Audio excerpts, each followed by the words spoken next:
Okay, guys, welcome to this morning's Five Property Show. We're going to be talking about the chain reaction. So what do we mean by that? Well, this is beating the current legal delays and stopping your sale actually falling through. I mean, a lot of people actually think this isn't possible, but it still is possible because of intricacies that happen in between. And I'm talking about title disputes, about where a bit of land is and where a slice of land is, and that gate and that pathway and that access, all these different things. So we might be in the middle of July with the hottest temperatures on record. But did you know it's only, I'm going to say it, about 150 days until Christmas Day? I've said it, the C word, Christmas Day. So if you think it's too soon to mention it, bear with me for this occasion, because according to the Times newspaper, the average home sale is taking currently 171 days. That's about 6.5 months or thereabouts.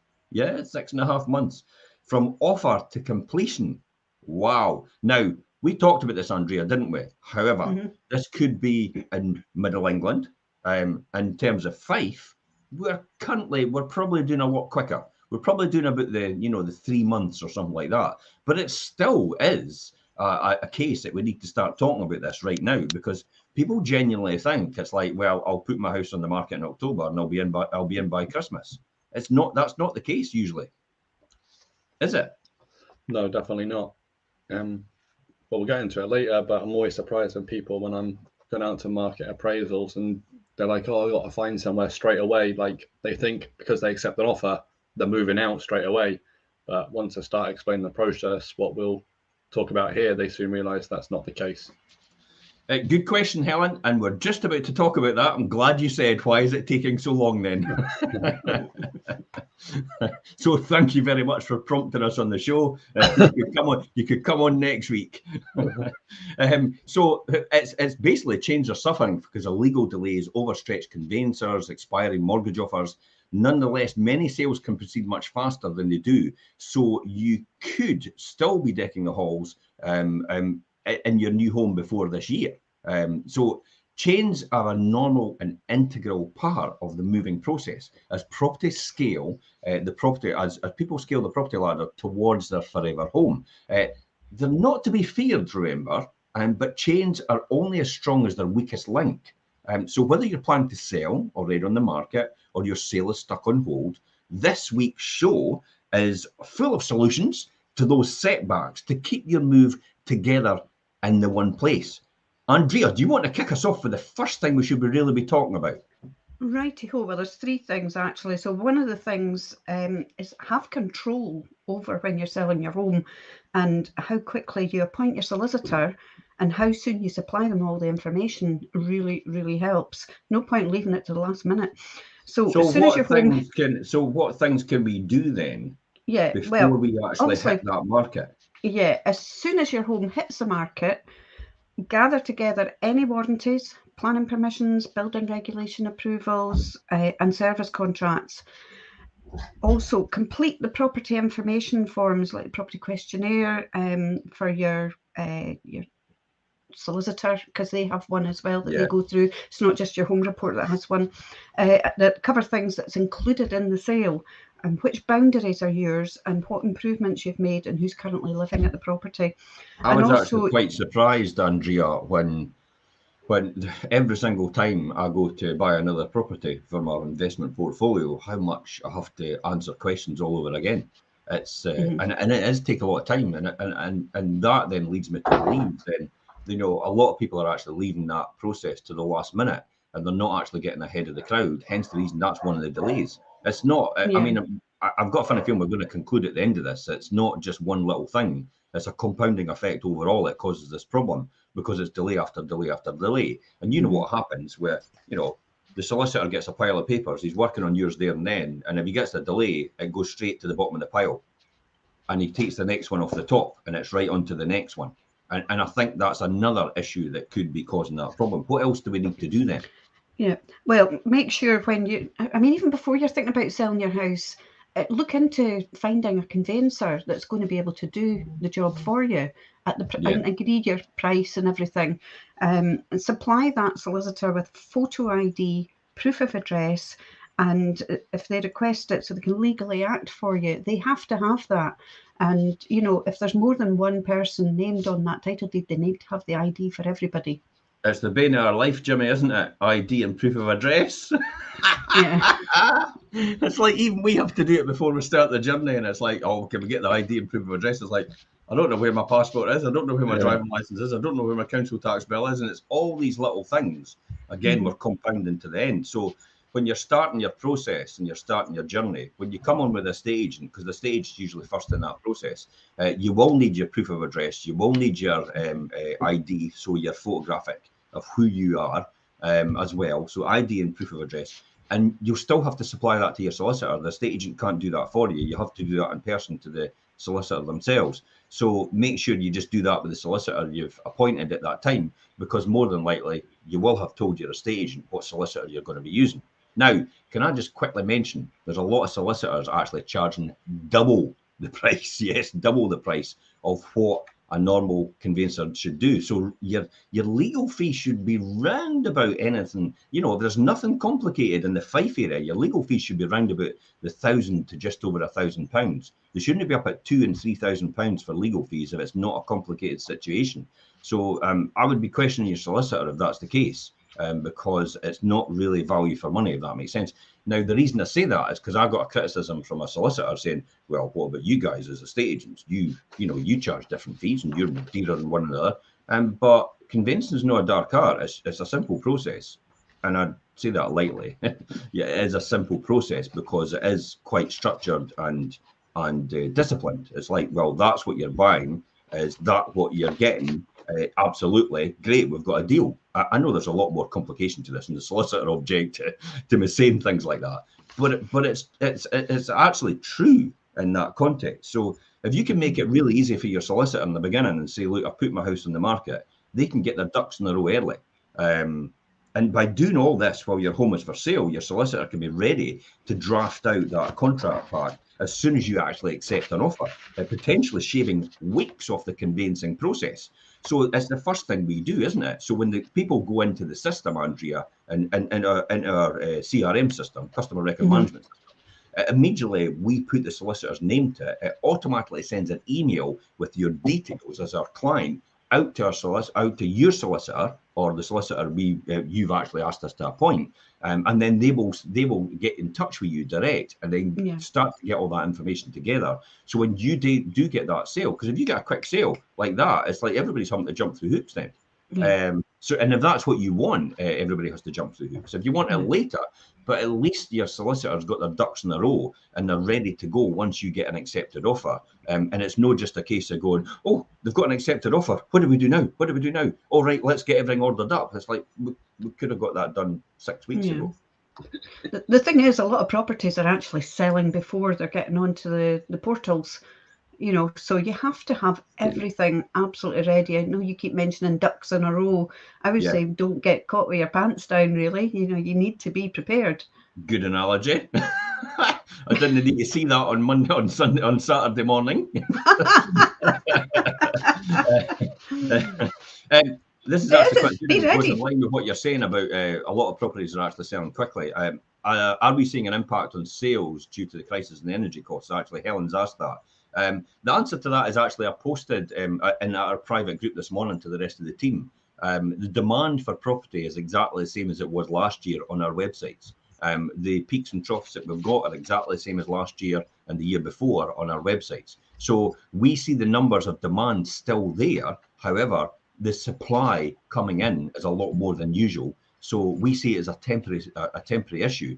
And we don't actually see right now, I don't have evidence right now which would suggest to me that people are not buying a house due to the energy I didn't want to prescribe to it, Helen. I don't want to prescribe to this cost of living crisis, because it's like on the television, you notice now we've got banners. It's like, are we going to get bunting and flags next?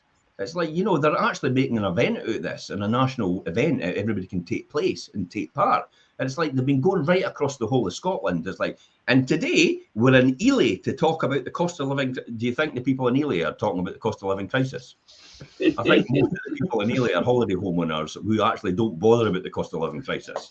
It's probably the last place you would go to talk about the cost of living crisis, but they've gone to Ely as the benchmark for Fife. Really? Really? You got that one mucked up, STV News. But they did go down to Leaving and talk about that, which was actually fantastic. My friend Liz McMenemy, she was on talking about Together Leavingmouth, to talk about the project and what the impact that is on this challenge in prices rising. I don't want to prescribe to this band and jump on this bandwagon about this statement and this get the bunting out and the flags.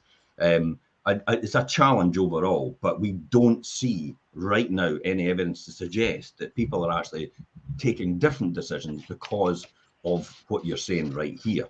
And that might change in the coming months as a result when September hits and we go up about 64% in energy costs, according to Martin Lewis, of the money saving expert. But we'll see what happens. Jimmy, we've talked about heading off the hitches, the early paperwork, prep, and all the rest of it. Is there anything just to summarise on that you think that we've maybe not covered in there? I would just say by doing all of it while your home is for sale, will just puts you in a better position. What we do, just to explain our process a lot quicker, we do send a referral straight away to the solicitor, but as soon as we go in on the portals, we have the home report and the schedule put together as well. The day that goes on the market, that gets sent straight to the solicitor as well. So the solicitor can read through the home report, double check, right, we might get questioned on X, Y, Z. They can go straight to the client and put together some information together, or guarantees, or whatever it may be. So they got, instead of when they get queried, it's just bang, got it. Bang, got it. That's a great idea actually, because the home report can actually pop up with quite a couple of issues. What are the main things that you would think in a home report to actually pop up that are quite normal to happen? With an older property, the one that people always question about, which drives me a little bit insane, is wood borer and infestation. Properties built in 1800s, it's like that's just going to be standard practice pretty much. Probably be historic, but they always question it. And if you have got guarantees or get someone to look at it, I'm sure it'll be there. So that's one that I always I always call it as a get out of jail card for the surveyors, basically, because they put it in as a standard statement. Every single house, for example, just like your teeth over time, wear and tear and all the rest of it. But you don't do a summary on your teeth and say, well, my teeth are condemned now because it's got wee holes in it. It's like, well, they have actually said that it's not active, the wood borer infestation, for example, so it won't continue to happen, but the holes won't just magically disappear. They'll always be there. It's just the way it is. And sometime in the past, it's probably been sprayed. And what they do say is usually make sure warranties are in place to cover that, or it has been done at some point, don't they? Yeah, exactly right. That's a big one that comes up, especially with the older properties. Another one that comes up a lot is the standard stuff, like when boilers or electrics are more than 10 years old, they put coming to the end of the lifespan. I mean, I don't know how my boiler in my house when I bought this was probably about 20 years old, but it was going, so I wasn't fixing it. And it's like flat roofs. It's like flat roofs typically last 10 to 15 years. It's like, blooming heck, I've had some properties, I've had flat roofs on there still for 30 years. Yeah, and it's like they're still going strong. And it's like, where do you get this 10 to 15 years? It's like, it's like a get out of jail card. It's like, oh, well, we said 10 to 15 years and, it lasted a wee bit longer. So it's not our liability. We'd said that. Probably one of the other things that gets me is what you said is the electrics. Classic example. It's like, I have it all the time. It's like, oh, we're going to have to get a rewire. It's like, well, wait a minute. The person that actually lived in it before has lived in it for 50 years. And it's not been a problem. And they actually say in there, what is it they usually say? Typically, it's like, it's fine to use, but if you were comparing it against current standards and current legislation, it's obviously not compliant anymore. But it's okay still to use as a normal domestic user. However, if you are an investor, then you will have to get that upgraded to pass the EICR. electrical safety standards, as a, for that process. So that's things to be aware of. Is there anything else we should cover that you can be caught out on? Titles, or I tell you what, planning. Yeah, I was just about to say that, Jim. Changed. Yeah. Well, yeah. What's your thoughts on that, Andrea?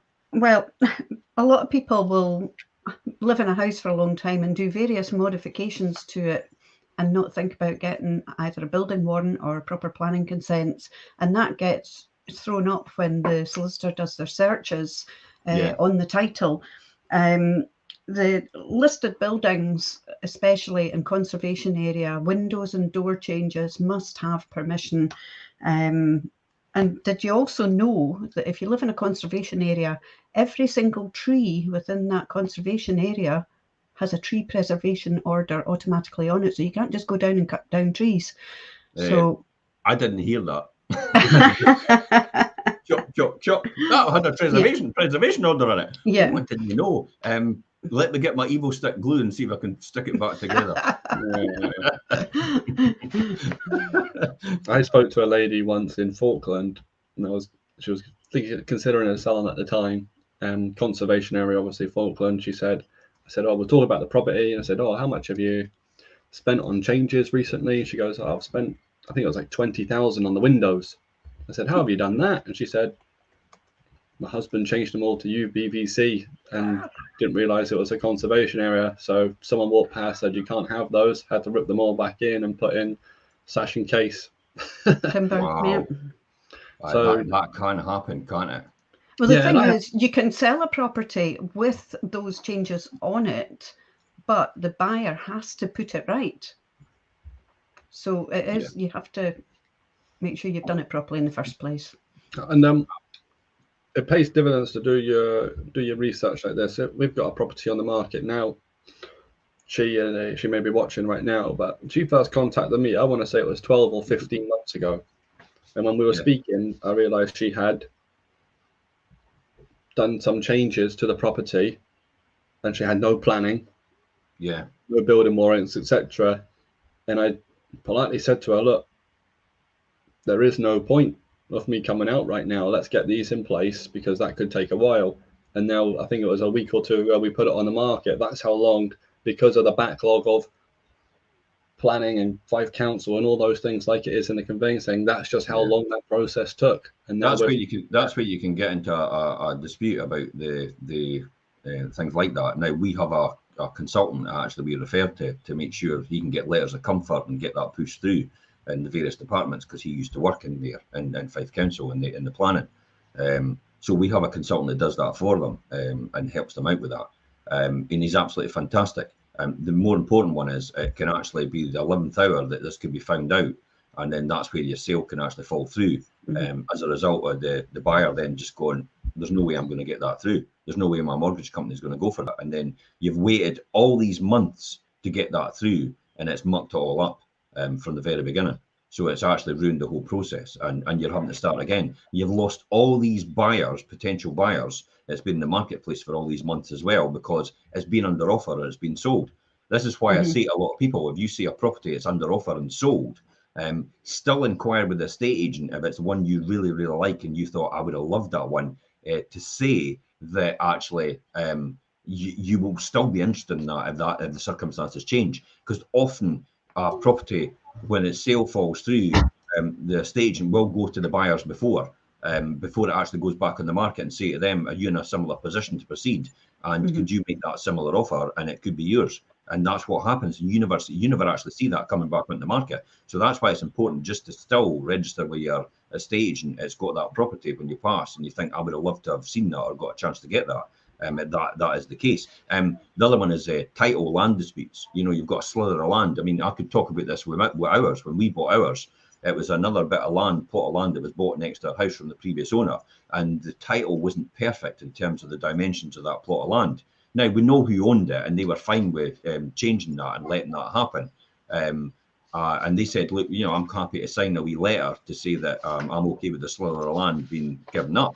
But we also had to take a title indemnity policy out, which is about 250 quid or 300 quid to do. So that was another thing that came up. But we were okay with that, and everybody else was okay with that. And but again, it came up at last minute.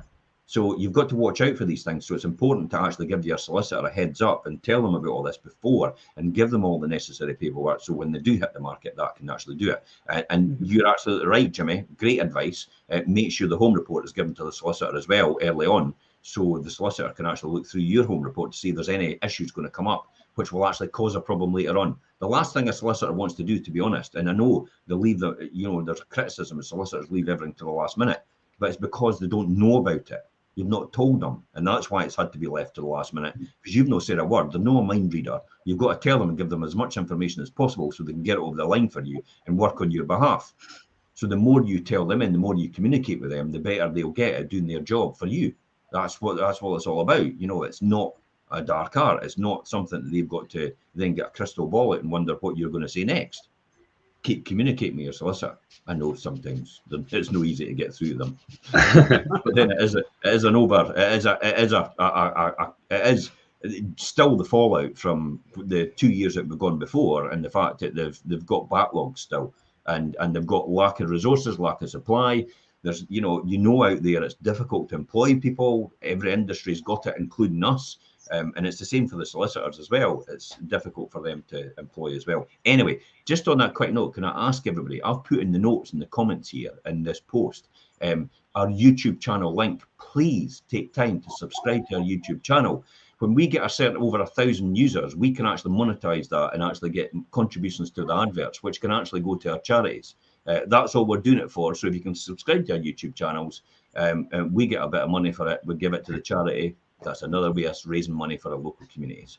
So please take the time to subscribe to our YouTube channels if you can. It would be absolutely fantastic, and get everybody else as well on board with this.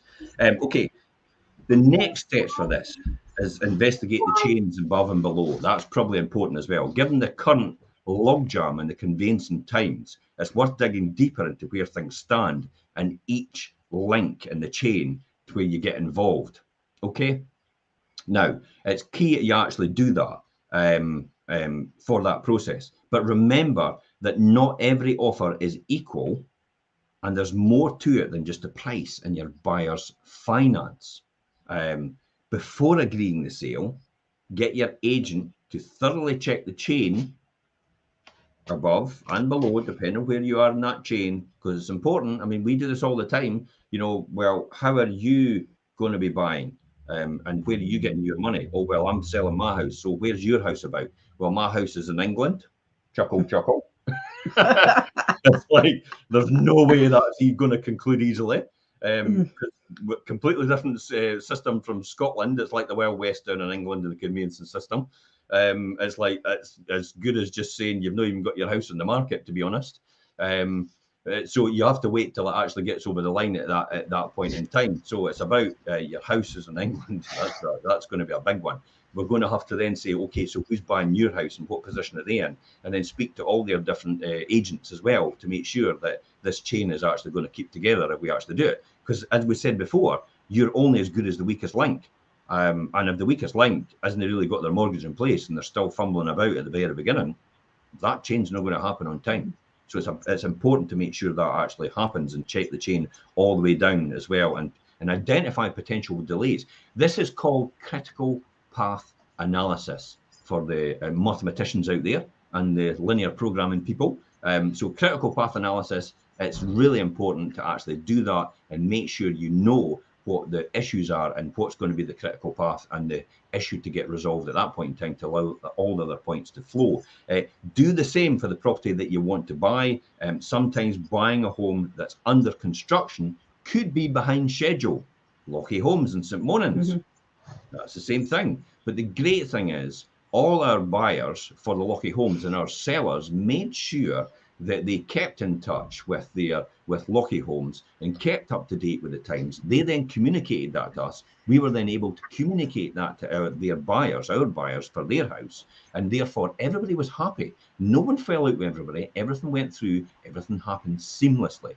Well, seamlessly on the outside, but to us it's like a proverbial duck underneath, flapping the feet all the way along, and you think, oh, that's a nice duck floating along the thing. But really underneath, it's like we're going for hell for leather and the clappers for that reason. So time is precious right now, and some extra investigation could help you avoid that sluggish chain and find a well-oiled one instead. Andrea, what are your thoughts on this overall?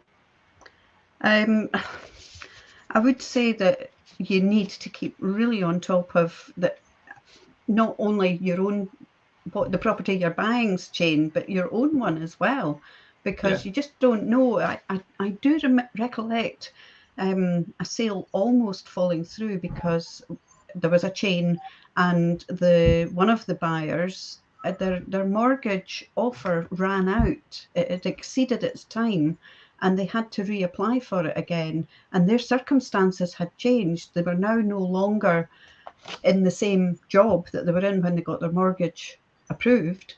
Yeah. So it was a bit tricky, and we had to actually find a whole different mortgage. Well, we didn't, but the mortgage advisor had to find them with a whole new setup, and eventually the sale did go through. Scratch again, isn't it?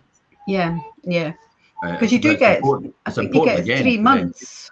Yeah, that's important again, to keep the communication going between you and the buyer. Just because your estate agent has got it sold and it's over the line, it doesn't mean to say they shouldn't still just progress chase to make sure every couple of weeks to make sure the conveyancer is on track, and the solicitor is on track, and everything's on track in terms of the buyer, because then that identifies all these issues that you're talking about right now, Andrea. Craig actually says quite a good point here. He says, have you guys heard that gas and electricity companies are trying to get it legal to do safety checks before selling a house as the risk of fire? I've not heard about that, Craig. I have heard from most insurance companies that they're not particularly bothered that much about the Scottish legislation with the smoke, the heat and smoke detectors being in place, which is actual legislation, which I thought was quite bizarre. They're taking a more relaxed approach to say that, you know, if anything happens to a house, it's not going to be a huge issue for them in terms of what they would want to do if anything happened. They said that it shouldn't invalidate anybody's insurance at all because of that. So I haven't heard much about it, Craig. But let's jump back to what we're talking about. So, you know, Andrea, anything you've got to think about investigating the chain above and below, anybody should be aware of before we finish off on that? I think I said both. You do it for your property and the other property, but I mean the time is quite tight, because you want to keep it progressing. So any extra investigation that you can do can help keep the chain moving. You know, and if you feel like you're being a nuisance to your conveyancer, well, just be a nuisance to your conveyancer, because if you don't speak up, then things don't get done.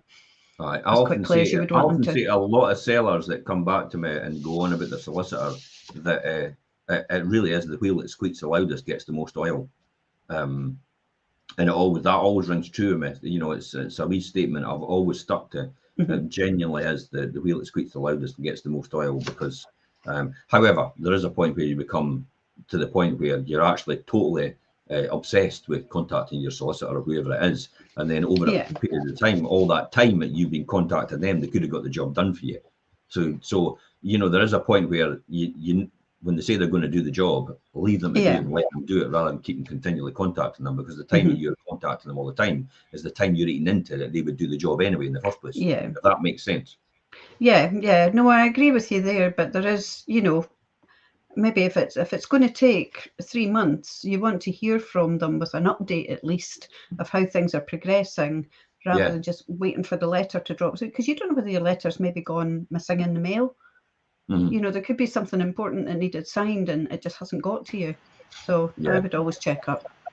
I think Helen says here, I'd like to see the heating system certification made a legal requirement for sales. One of the greatest fears of buying a property, in my opinion. In most offers from solicitors, Helen, you will see a clause which says you have 7 days to satisfy yourself that the heating system is appropriate and for use in the property. It doesn't talk about being legally compliant. It just says appropriate for use in the property.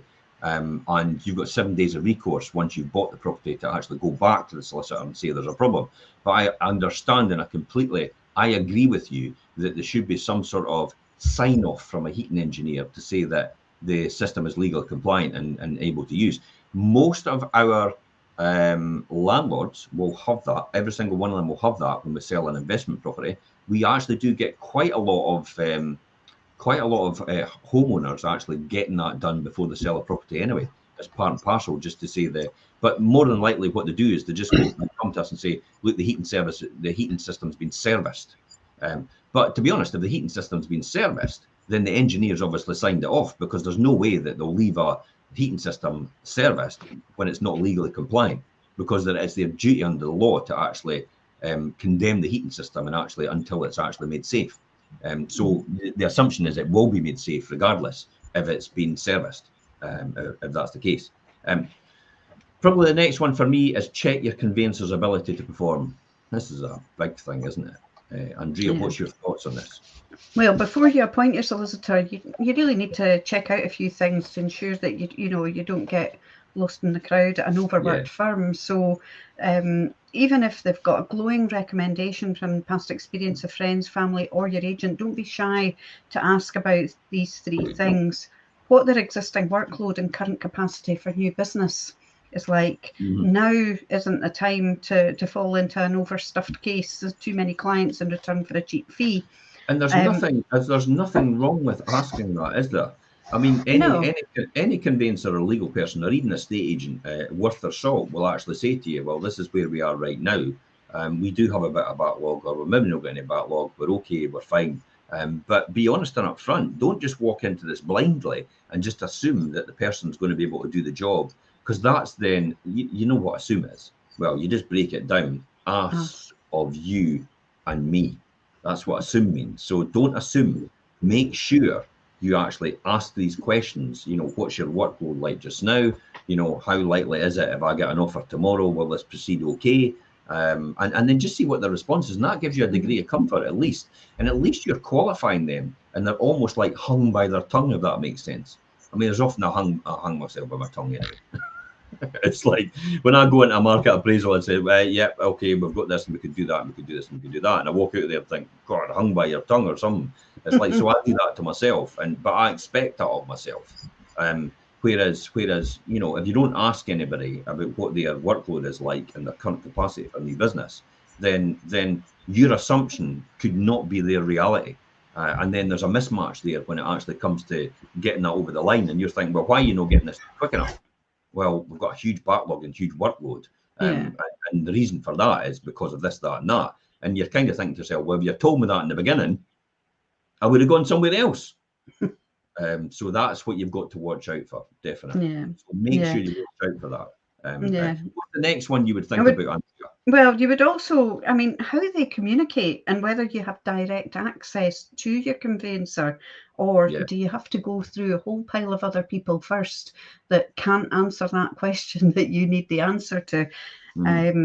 And what do they have an online platform where you can log in, check the progress, and answer questions? That is one that I've not actually seen before, I must admit. It's maybe the bigger practices that have got online portals. Have you seen them, Jim? Yeah, I mean, big conveyancing houses have them. They have an online portal where you can just go in and check your progress. But to be honest, my experience of these conveyancing, I call them chop shops. Because effectively that's what they're like. They're like sweat houses, if that makes sense. Like, you know, they're like the wee kids there working away at their, you know, their garments and stuff like that. And I don't mean that belligerently or derogatory towards solicitors, because most independent mainstream solicitors do a fantastic job. It's just the big conveyancing houses actually they try to do too many to too little at too cheap a price. Therefore, their service suffers, and they don't actually update the files. So you think everything's happening perfectly well, but the files aren't updated, and you actually don't know what's going on. So you probably need to end up contacting them anyway. So you go there for the cheap fee, get told you're going to see them online, and you're going to be able to see the progress online. But a lot of them, in my experience, just based on customers that I've talked about in the past, I actually say that they don't actually update the information. So you don't actually know what's going on at all. So you end up having to try and contact them through some other method. So anyway, good in theory if it's run properly, but in practice, sometimes it's just not done right. Yeah. So summing up that little bit, really having the right conveyancer by your side is an invaluable asset. They can add noticeable speed, efficiency, and responsiveness to your sale, particularly when their business model gives them the time to stay on the case. Yeah. And I think we have found that with some of the smaller companies, they do seem to be able to really focus on what they're doing. Yeah. What's your experience of this, Jimmy? Small or big, or is there a preference, or do you think it doesn't matter? We're talking about solicitors, Jimmy. Well, why are you laughing, Andrea? That's not appropriate. Wait a minute. The very fact that you says that's not appropriate, what were you thinking? Because I was just thinking about solicitors. I know what Andrea was thinking. Well, he'd gone away and he missed what we were talking about, Jim. Anyway, apart from that, moving on. I'm just wrestling 2 children by myself today as well. But we have in Leven and Cooper, England office, we have different smaller firms that we recommend to. We have good relationships with them. The one in Leven right now, which we normally recommend to, I recommended a referral to them for a client that was looking to sell. They actually called me and say, Jimmy, look, I think it's best that you actually take this elsewhere, because right now we're a member down. We ain't going to be able to give them the care. And I said, thanks very much. Yeah, that was really good of them, wasn't it? I mean, they're actually quite honest and truthful and says, look, you won't be able to give them the service. So that's fine. And we're able to recommend to someone else as a result of that. But it is working with that relationship and having that really good relationship with certain solicitors that you can actually get the best service out of them, can't you? For an affordable cost. Yeah, exactly. And we have these relationships with people, so they know they can come to us. And if we need something chased up or they need something from us, we know it's going to get done. So it's like anything, trust and loyalty is going to go a long way, especially when you're handling probably your biggest ever transaction. That's what you need and want. It's your biggest tax-free asset, essentially. Your home. I mean, what you need the right people on your side to do the job for you. The other one as well for me is actually sometimes you've actually got that personal contact with someone. A classic example is, when I deal with clients, most of the clients I actually deal with are actually friends on our social media. So it's easy for them to message me back and forward and say, I'm just having a wee check and see what's going on and see if everything's okay. And it's like, I'm fine with that. That's just the way I work and I'm happy with that. And, not everybody likes that relationship, but it doesn't bother me at all because I know I'm doing what I'm meant to be doing and everything's working properly and I've kept the proper communication flow going between my seller and myself. So that's probably where I find it easy for me to communicate with clients. And I often say to people as well, they're saying, oh, we're having a wee bit of problem getting through in the phones. And I tell you what, we have got a huge amount of activity for people wanting to get through to us. And it's sometimes quite challenging. I says, the quickest form to actually get through to us is actually through social media.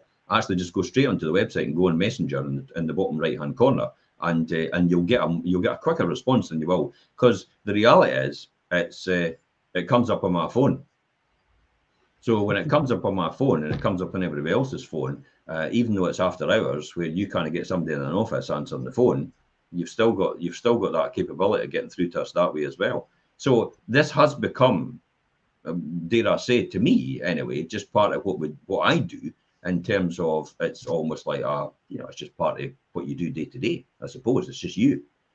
So it's another way of actually being able to get in contact and keep that communication flow going and actually share documentation via these methods as well, via WhatsApp, via email, via Messenger, all these different things and resources that you can do rather than having to physically walk into an office, even electronic seller documents, electronic signatures, all these different ways. It's like people halfway across the other side of the world can actually sign agreements with us and provide documentation through us as well via all these different electronic methods. And it makes it so simple. You don't actually have to walk into an office anymore again.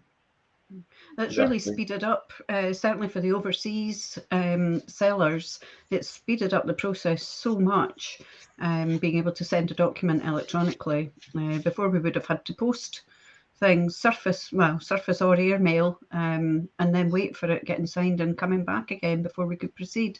Well, here's a classic example of what happened recently. Wednesday night, someone contacted me from Canada and says, I've got a property in Glenrothes. I'm wanting you to have a quick look at it. Could you have a quick walk around it? And I went, oh, has it got a key box? Absolutely. Booked it in Jimmy's diary for the next day. Jimmy did a 20-minute walk round and then sent them a video, a Bon video yesterday to tell them about the property and all what it's about, and what the value is and what the rental value is.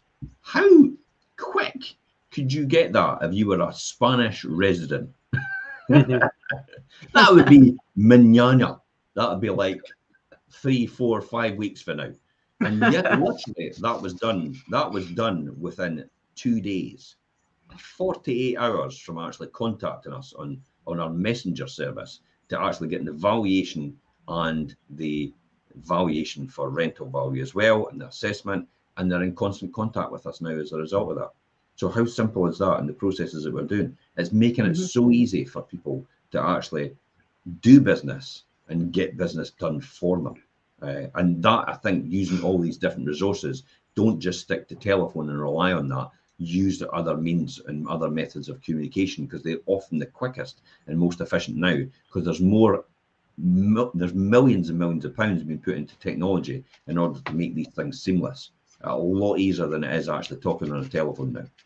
Anyway, let's talk about mortgage deals, time to completion, stuff like that as well. Jimmy, do you want to cover that subject on locking in mortgage deals?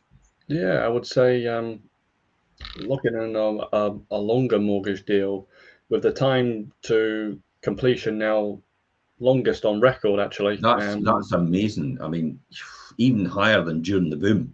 I mean, some mortgage offers are actually expiring before the sales are ready to even exchange the contracts, aren't they?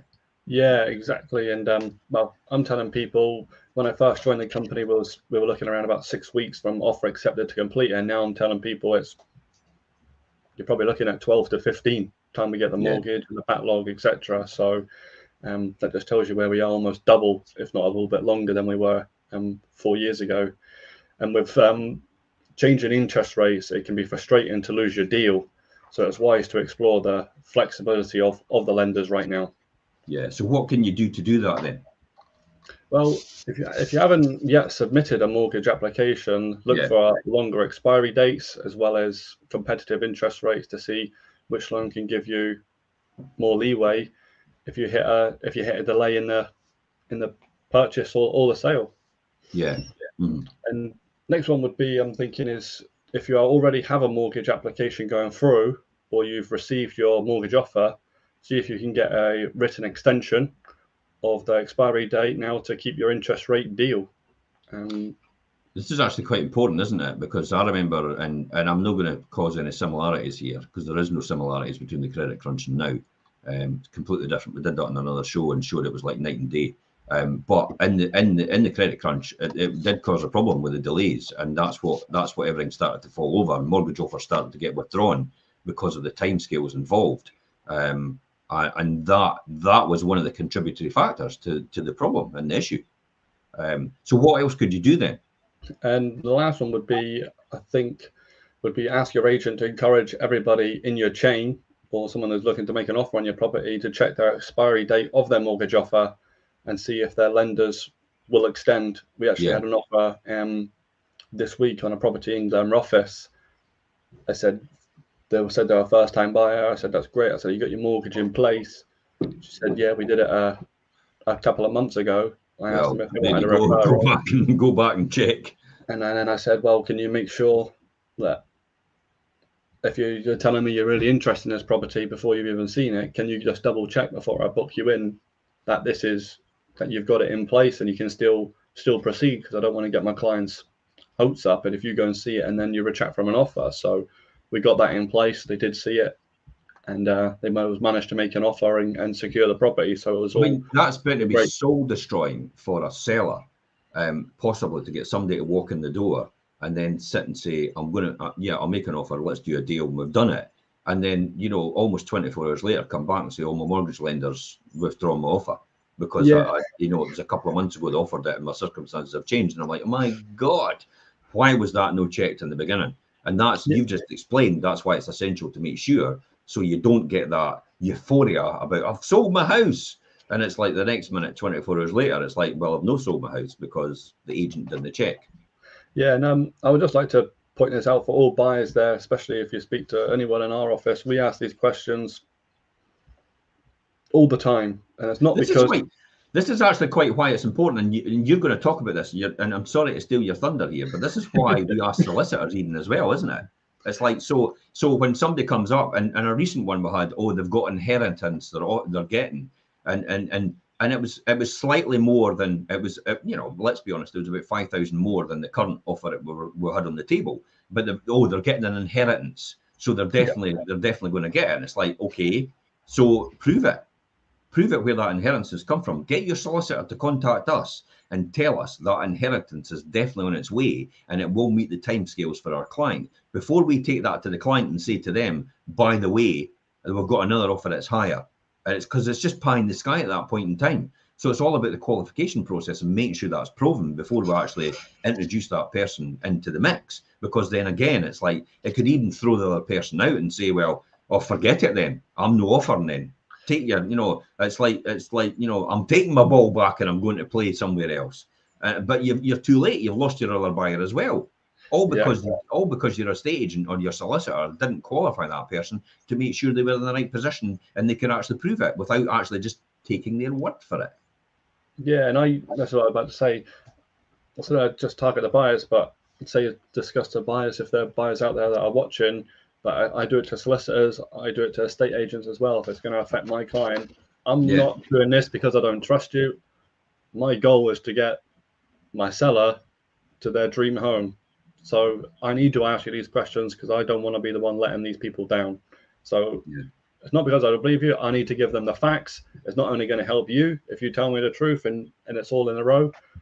It's just going to take a minute of your time. But my goal here is to get them to where they want to be. And I get people, this the one that you was talking about, I said when I first qualified her, she goes, you got the cash, but they may get a mortgage. And I said, hold on, they told me this is cash. You need to go back and confirm this. So she did. She said it will be a cash transaction so we can proceed. But I've had an estate agent recently where I was confirming the chain because my client was going to offer at a closing date, and the person got a bit arsey, and I said, look, hold on here. I'm not questioning your process. I just need to make sure my client's going to get this property at closing date. So it's just about being transparent and honest with people to make sure that we can get them to where you want to go. Yeah, absolutely. So what could you do over and above that, Andrea? Is there anything else we could do on that to avoid this situation? Well, don't wait until it runs out to approach your lender. You need to be really on the ball with it. You're far more likely to get a positive response while your deal's still valid.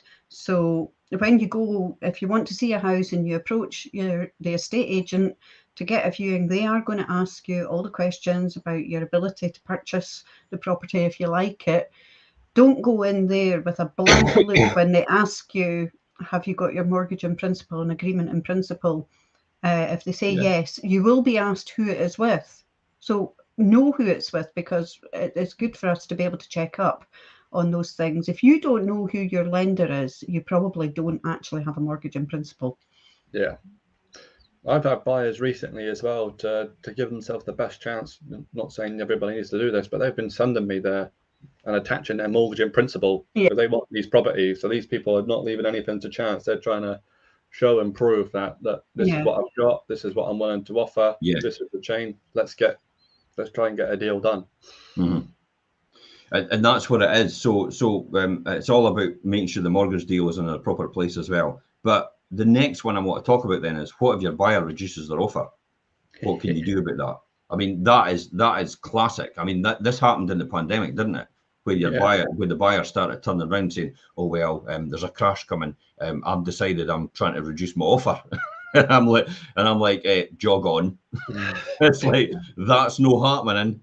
That's definitely not happening. I mean, delays are the devil in moving home. And they can open the gates to people. You see, I had that, the devil of the gates. See that wee play on words there?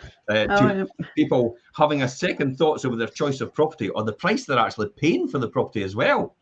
I mean, that's mental.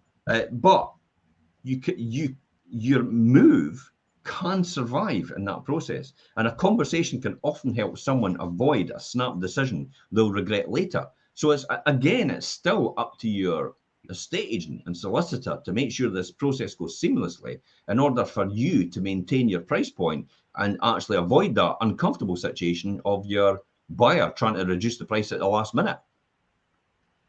Yeah, I understand that. But what would happen if you're selling your house and then you find out the house that you want to buy, you haven't then got your mortgage, your own mortgage is going to be holding things up. Yeah. And your buyer, so you've been the cause of the delay. Yeah. And your buyer then says, well, okay, I'm willing to wait a bit longer, but I'm not going to pay as much. Rather than it being on the buyer causing, the problem. It's once in a blue moon that happens, Andrea, and you'll never get that very often. You won't get this. I've not seen it personally. No. However, you know what we do. We always make sure we've got another buyer in the chain. So if that buyer decides to say, and play for want of a better phrase, funny buggers with us, then it's a case that, that's fine. We'll just replace you with the person that was offering before. Yeah. Hey, yeah. Sorry. Whoa, wait a minute. Whoa, you've got somebody else. It's like, of course we have. We're not bloody daft here. It's like, we make sure we cover these bases. It's like, we're not having you playing funny buggers with us at last minute. We've got another buyer in the process. So if you want to try and change the terms now, if you want to try and offer less money, it's like, that's fine. Go away, jog on, and we'll just get the next person to offer and we'll accept their offer instead. Oh, well, that's changed my mind. It's like, well, I'll just let it go forward at the price I'm wanting. That is an easy solution to the problem, isn't it? Yeah. I've done this in the past with people. It's like, that's fine. We'll just get somebody else to offer and they'll replace you. What do you mean they'll replace us? It's like, and then it's the FOMO that comes in, the fear of missing out. It's like the person goes, wait a minute, I'm going to miss out on this. Absolutely. You're not going to get this house if you're going to play that game with us at the last minute. That's not on, and that's not going to happen. And guess what's going to happen with the next person that you make an offer on? We're going to tell them the exact same story. That this is what you do at last minute. And do you think they're likely to accept your offer? Absolutely not.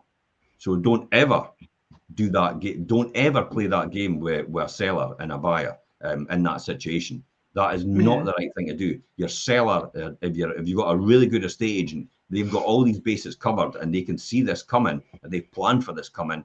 And if you try to do that with them, they'll just replace you with someone else. It's as simple as that. In this market, and everybody doesn't understand this, we are at we've gone from a 90% seller's market and 10% buyer's market to a 70% seller's market and a 30% buyer's market. The market and the demand is still buoyant. The exact same demand is still there. You can see it in every single update that I do every single week on a Sunday night at 7:30. Every single time, or is it 7 o'clock? 7 o'clock. 7 o'clock. There you go. I'm getting ahead of myself. It's the Wealth Creation Show on Monday. It's at 12:30. Anyway, 7 o'clock on a Sunday night, I do that update every single time. But you'll notice in that update every single week, the number of properties actually bought right across Fife is exactly the same every single week. And it has been almost for the last year. It has not declined. It's the number of properties that have actually come on to the market has actually gone up. Therefore, we've got a temporary oversupply right now, but the demand is still there completely. So, so you will be replaced with someone else if you start to try and negotiate the price at the last minute because you've agreed a price already. We had it with something, I've got stamp duty. We've had it this several times where people go, I've got second home tax to pay. I've got to pay another £8,000 or another £16,000 in second home tax. I never knew about that. Can I reduce the price now? What do you think that answer was? Absolutely not. Okay then. That's fine. I suppose on the flip side of all that, we've got that covered as well. So we have to make sure our sellers are actually covered for all these eventualities that could happen. So don't ever, as a buyer, play that game of trying to reduce your offer at the last minute because you will be replaced. Yeah, as I say, I suppose on the flip side of. Have I made that really clear to people? I think they'll be scared to do it now. Yes, sir. I suppose on the flip side of that, if there's a long entry date or anything, that the value of your house could actually have increased in that time. So, Well, we did have it. I did have that in Charles Street. You know, Rachel actually came to me and said, "It's like I said, Rachel, see that offer we got." I mean, the price was on at 220. That was the home report. We ended up getting 285, and it went right to the wire. And then at the last minute, they went, "Oh, things have changed. We can't buy it anymore. Something's changed." And I'm like, "Oh my God!" It's like, "But don't worry." And I phoned Rachel, and Rachel went, "Oh no, what's going to happen?" I went, "Sorry, Rachel. We'll probably put it back on, and I'll get more for it." And she went, "You're joking." So I put it back on. Within 24 hours, we got 291,000. Job done. Over the line. Concluded. So don't ever worry about that. You'll probably find in this accelerating market, if your property has been on for quite a while and it's actually sold and it's going through the conveyancing process, and I'm not saying, I'm not advocating to people put your property back on, by the way. No. I'm not advocating pull out and put your property back on because you'll get more. But I'm saying if it does come to a difficulty, you usually find that if you do put it back on, you'll either get the same amount or you'll get even more than before, because of the market's actually still extremely buoyant for your type of property. So that is another strategy. So yeah, to answer your question in that long-winded way, Andrea, it's nothing for anybody really to worry about too much, because we've always got somebody in situ or in the background. And that's why I tell everybody, though, this is why I tell everybody every single time, if you see sold or under offer on a board on a property that you thought, now you've actually realised that it's a property you probably would have wanted to buy, go and tell that estate agent, if anything happens to that property, bear me in mind. I could be next in line, because I want that property, because it's a really good one. We've even done that recently with another one. I said to Jimmy, take them around the property just to let them have a look at it and say to them it's under offer, but if it does change, you've got an opportunity to get this property if the circumstances do change. So that can actually be done to have somebody else in place just in case anything else happens to the person that's first. So if you're, here's another wee phrase I always remember: if you're no first, make sure you're second place, because at some point in time, the person always falls out with first. So it's a good wee phrase I've actually learned. We're getting wee lessons, life lessons as well. Finally, just to cover on what buyer reduces, among the other things your agent can talk about to the buyer are why they choose the property over anywhere else, and inviting them back for another viewing to experience the feeling they get for your home, and the increase in the property value since you accepted the offer, like you said, Andrea, the cost to them that they'll consider going back to renting, which could be easily more than the reduction in the property values. That is a one, but it's no one I would actually advocate. The interest rates are still low. The current Bank of England rate is 1.25. Whether they've reduced their offer is the last word, or its middle ground to work with. Perhaps a smaller reduction to be spread across the chain, so one person doesn't take the full hit. That's another solution, because that can be done, and that was done sometimes in the credit crunch. Previously, when I was in 2007, 2008, we actually spread that reduction in price over a number of people, so not everybody took that hit for it, and it still made the chain work in that process.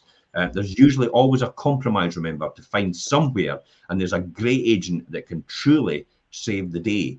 You have to make sure you get that agent, though, it can do that. So it's all about questioning your agent when you get them out, to make sure they've got a track record in this already, and asking them for evidence. This is an interview, remember. When you get someone out to value your home, interview them.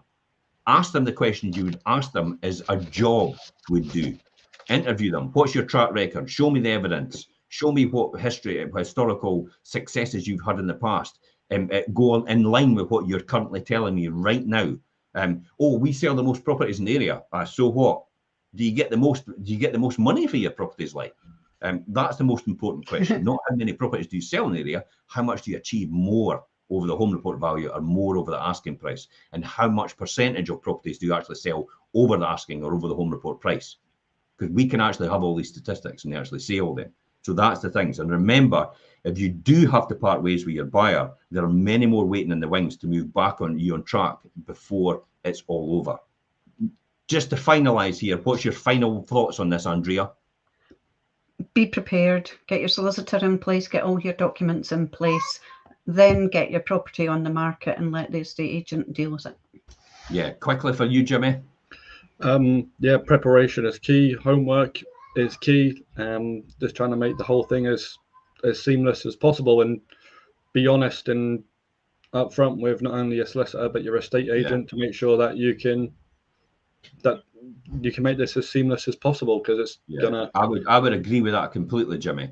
It is about being honest and telling all the factual information to your solicitor and your estate agent so they can work on your behalf. There's no point in hiding something and then finding out at the last minute, because they will, and then you saying, oh, well, I kind of should have told you. Well, that's why the delay is. So you really can't go around and blame them for that process. So make sure you communicate effectively and tell them all the right information and give as much information to your estate agent as possible in order to make that happen for you.